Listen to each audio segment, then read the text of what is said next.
মোদি ইউনুস বৈঠক আশার আলো জাগিয়েছে ফখরুল, দুদেশের জন্য কল্যাণ বয়ে আনার প্রত্যাশা।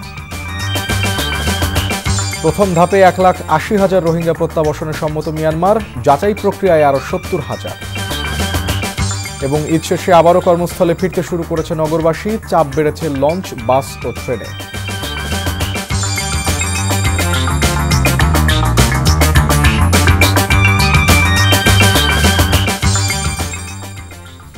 আসসালামু আলাইকুম, মোর্শেদ শোভন স্বাগত জানাচ্ছি এনটিভির সকালের খবরে। টাউন সিমেন্ট শিরোনাম দেখছিলেন, এবারে নিয়ে যাচ্ছি পুরো খবরে। বিমস্টেক সম্মেলনে যোগদান শেষে দেশে ফিরেছেন প্রধান উপদেষ্টা ডক্টর মোহাম্মদ ইউনুস। প্রধান উপদেষ্টা এবং তার সফর সঙ্গীদের বহনকারী বিমান বাংলাদেশ এয়ারলাইন্সের ফ্লাইট শুক্রবার রাত 10টায় হজরত শাহজালাল আন্তর্জাতিক বিমানবন্দরে অবতরণ করে। ব্যাংককে তার সংক্ষিপ্ত সফরে অধ্যাপক ইউনুস বিমস্টেক শীর্ষ সম্মেলনের পাশাপাশি বিমস্টেক ইয়াং জেনারেশন ফোরামেও বক্তব্য রাখেন। বিমস্টেক শীর্ষ সম্মেলনের ফাঁকে নরেন্দ্র মোদীর সহ বেশ কয়েকজন রাষ্ট্রপ্রধানের সাথে দ্বিপাক্ষিক বৈঠক করেন। গত বৃহস্পতিবার তিনি থাইল্যান্ড গিয়েছিলেন।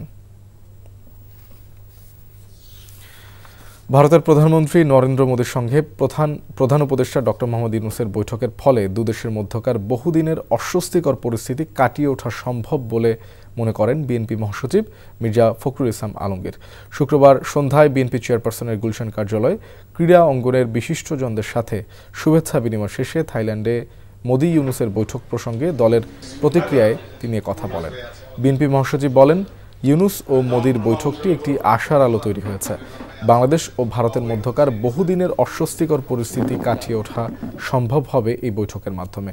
মির্জা ফখরুল আরও বলেন, এই বৈঠকের মাধ্যমে নতুন সম্ভাবনা সৃষ্টি হয়েছে। বৈঠকে তারা দুজনেই আন্তরিক ছিলেন, যা দুদেশের মানুষের সম্পর্ক উন্নয়নে আন্তরিকতা বাড়াবে বলেও জানান মির্জা ফখরুল। বৈঠকটা এটা আমাদের সামনে একটা আশার একটা আলো তৈরি করছে যে ভারত এবং বাংলাদেশের সম্পর্কের মধ্যে যে একটা বিটারনেস তৈরি হয়েছিল, সেই বিটারনেসটা তৈরি যেন আর বেশি না সামনে যায়, যে ব্যাপারে দুজনেই যথেষ্ট আন্তরিক এবং এটা নিঃসন্দেহে বাংলাদেশের মানুষকে এবং ভারতের মানুষকে, দুই দেশের মানুষকেই এটা উপকার করবে। বাংলাদেশ থেকে প্রথম ধাপে 1,80,000 রোহিঙ্গা শরণার্থী মিয়ানমারে ফেরতের উপযুক্ত বলে জানিয়েছে মিয়ানমার কর্তৃপক্ষ।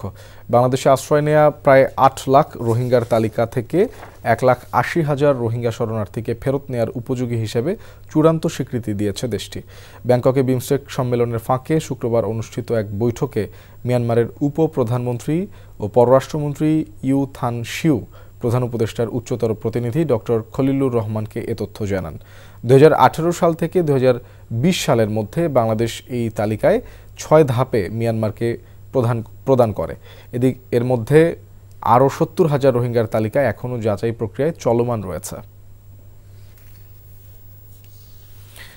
ব্যাংককে প্রধান উপদেষ্টার সঙ্গে ভারতের প্রধানমন্ত্রী নরেন্দ্র মোদীর বৈঠকে বাংলাদেশের পক্ষ থেকে শেখ হাসিনা সহ গণহত্যাকারীদের ফিরিয়ে আনা, তিস্তা ও গঙ্গার পানি চুক্তি এবং সীমান্ত হত্যা বন্ধ সহ যেসব আলোচনা হয়েছে তা ইতিবাচক মন্তব্য করে সেগুলো দ্রুত বাস্তবায়নের দাবি জানিয়েছেন জাতীয় নাগরিক পার্টির সদস্য সচিব আখতার হোসেন। শুক্রবার রাতে রংপুর চেম্বার মিলনায়তনে রংপুর বিভাগের সমন্বয়কদের সঙ্গে মতবিনিময় সভা শেষে এসব কথা তিনি বলেন। নতজানু পররাষ্ট্রনীতির পরিবর্তে এদেশে মানুষের আশা আকাঙ্ক্ষার আলোকে ভারতের সঙ্গে সম্পর্ক স্থাপনের দাবিও জানান তিনি। এছাড়া রাজনীতিতে যে কোনো মূল্যে আওয়ামী লীগকে প্রতিহত করার ঘোষণাও দেন আখতার। এর আগে রংপুর কেরামতিয়া জামে মসজিদে জুমার নামাজ শেষে এনসিপির উত্তরাঞ্চলের মুখ্য সংগঠক সার্জিস আলম বলেন, আগামী নির্বাচনে 300 আসনে প্রার্থী দেওয়ার লক্ষ্যে কাজ করছে জাতীয় নাগরিক পার্টি।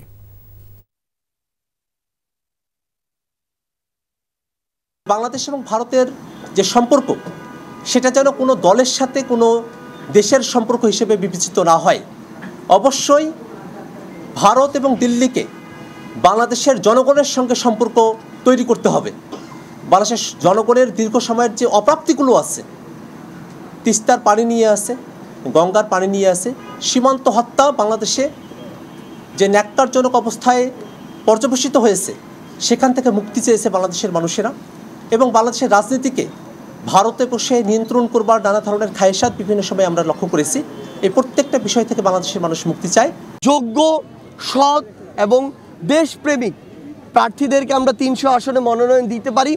লক্ষ্য আমাদের 300 আসন আমরা সর্বোচ্চ চেষ্টা করে যাব, তবে এটি বড় একটি চ্যালেঞ্জ এবং আমরা সেই চ্যালেঞ্জ নিতে প্রস্তুত। ভারতের সাথে বাংলাদেশের সম্পর্ক থাকবে না এমনটি নয়, সম্পর্ক থাকবে, কিন্তু এই সম্পর্ক তবে শ্রদ্ধার এবং সমতার। এই সম্পর্কে যদি কেউ কারো জায়গা থেকে ডমিনেট করার চেষ্টা করে, আমরা সেই চোখ রাঙানি আর দেখব না। ঈদের লম্বা ছুটি শেষে নগরীতে ফিরতে শুরু করেছে মানুষ। বেসরকারি প্রতিষ্ঠান আজ থেকে এবং সরকারি প্রতিষ্ঠান ও স্কুল কলেজ রোববার থেকে খোলা থাকবে। তাই পরিবার পরিজনের সাথে ঈদ শেষে আবারও ইট কাঠের শহরে ফিরতে শুরু করেছে মানুষ। এ বিষয়ে আরও জানাতে যাচ্ছি আমরা কমলাপুরে, সেখানে আছেন স্টাফ করেসপন্ডেন্ট নূর হোসেন। আমরা সরাসরি চলে যাচ্ছি তার কাছে। নূর, মানুষ ঢাকা ফিরতে শুরু করেছে, আমরা যেমনটি শুনছিলাম আপনি লঞ্চ, বাস এবং ট্রেন স্টেশন ঘুরে মানুষের কেমন ভিড় দেখছেন?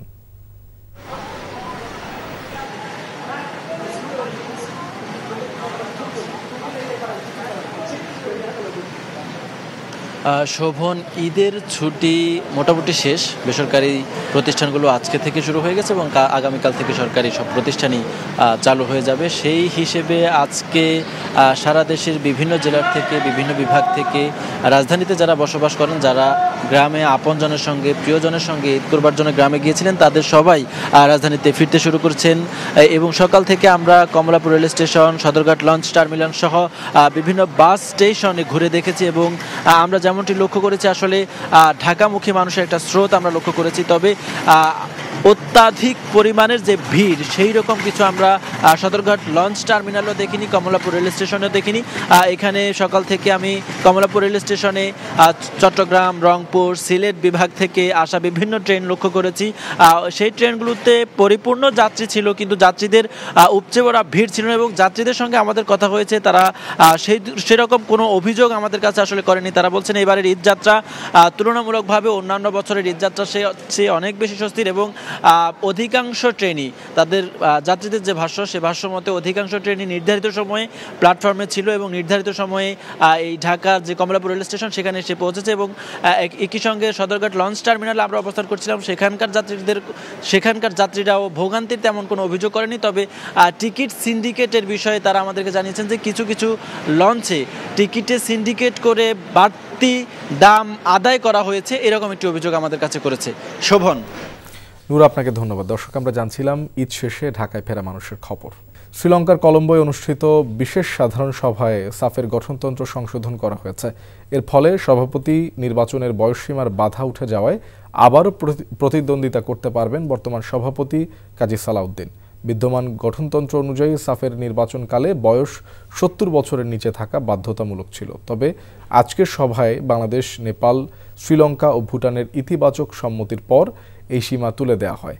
2009 সালে সাফের সভাপতি হওয়ায় সালাউদ্দিন টানা 4 বার এই পদে দায়িত্ব পালন করেছেন। 2026 সালে পুনরায় নির্বাচিত হলে এটি হবে তার সর্বশেষ মেয়াদ। কারণ সাফের গঠনতন্ত্র অনুযায়ী টানা 3 বার বা সর্বমোট 12 বছরের বেশি সময় নির্বাহী কমিটির কোনো পদে থাকা যাবে না। যদিও গঠনতন্ত্র সংশোধনের ফলে কাজী সালাউদ্দিনের জন্য নির্বাচন করার পথ খুলেছে, তবে তাকে বাফুফের মনোনয়ন পেতে হবে।